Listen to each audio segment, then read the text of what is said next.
Parlimen simpang rengga antara kerusi panas yang menyaksikan pertembungan empat penjuru antara Perikatan Nasional, Pakatan Harapan, Barisan Nasional dan Putra. Bekas Menteri Besar Johor Datuk Seri Hasni Mohamad yang pertama kali bertanding kerusi Parlimen melihat saingan yang diterima agak mencabar. Namun berlandaskan pengalamannya mentadbir negeri Johor sebelum ini, beliau yakin perubahan yang ditawarkan di Parlimen berkenaan dapat diterima penduduk setempat. Kita terus ke simpang rengga bersama Zahir Sanapiah. Silakan Zahir.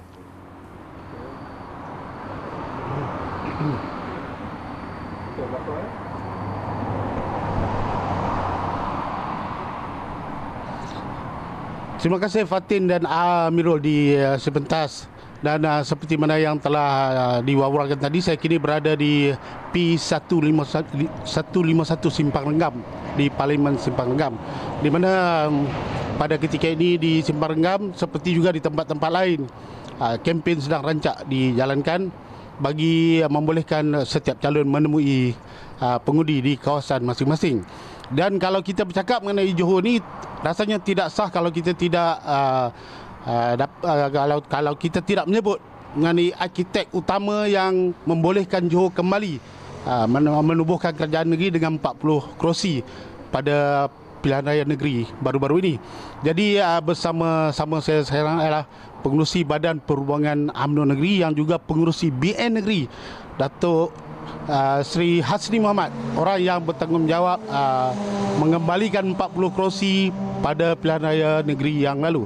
Jadi Datuk, terima kasih kerana dapat bersama kami pada malam ini. Terima kasih. Jadi soalan saya Datuk, adakah kejayaan pada PRN tempoh hari itu mampu diterjemahkan pada PRU kali ini? Barisan Nasional diwakili di semua 26 kawasan parlimen. Tentu itu merupakan satu kelebihan. Kita berkempen untuk pilihan raya umum yang ke-15 ini tidak bermula dari kosong.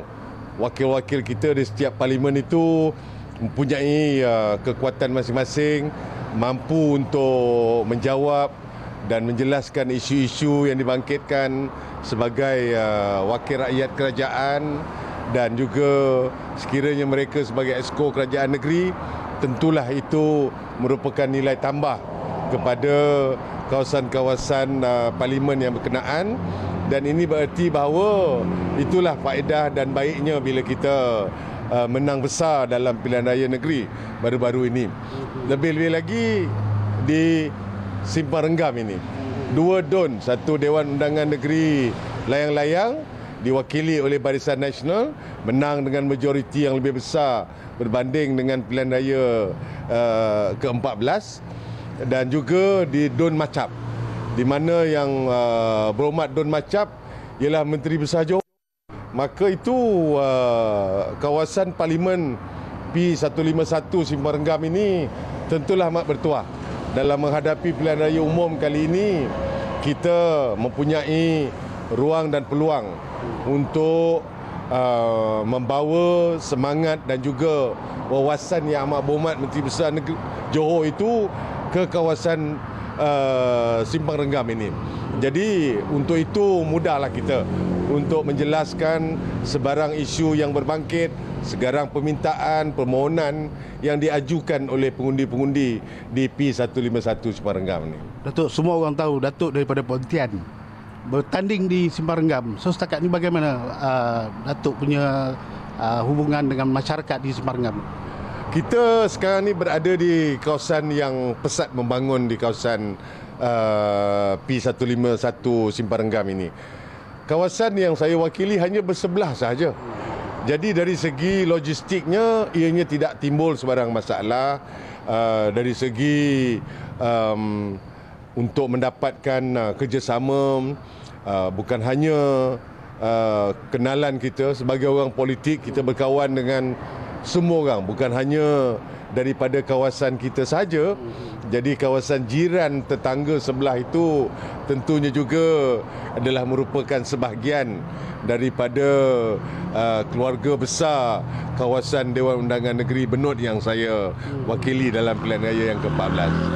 Berada bersama kita juga ketua bahagian Simpang Renggam. Saya amat berterima kasih, lebih-lebih lagi dengan hubungan dan kerjasama saya bersama-sama dengan Pengurusi Barisan Nasional Sipar Enggam, Datuk Zakaria Dola, kerana hubungan yang lama, kami mengenali satu sama lain dengan begitu akrab.